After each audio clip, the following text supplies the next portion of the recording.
哇！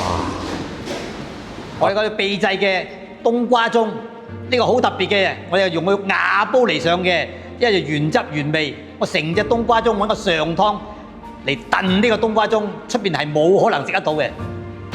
我最大呢個特色咧，就係呢個海味冬瓜盅咧，出邊嘅人咧，冬瓜還冬瓜燉，嗰個海味還海味燉，我就唔係燉咗個湯，然後先擺咗成隻冬瓜落去，擺落去燉，所以內內外外全部都有味嘅。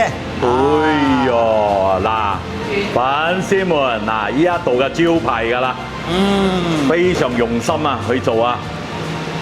哇，咁入邊有咩料咧？嗱，等俾師傅嚟講一講啊！啊，裏面就最緊要啦，乾貝啊！啊，乾貝、鮑魚、冬菇、冬菇、蓮子，啊，跟住有火腿，哇！啊，跟住同埋四個冬瓜盅。首先啊，我用瓦煲嘅，哎呀，哇！點解呢一個冬瓜盅嚟到漢堡一定要食？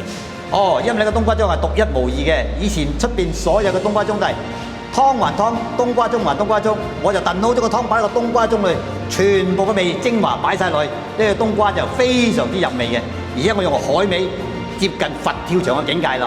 佢嘅味好清甜，佢唔會話好濃郁嘅，跟住佢又有嗰個帶子啊，嗰個鮮味，佢加上佢又擠好多嗰個豬肉落去煲，所以佢又有甜味，所以好好飲。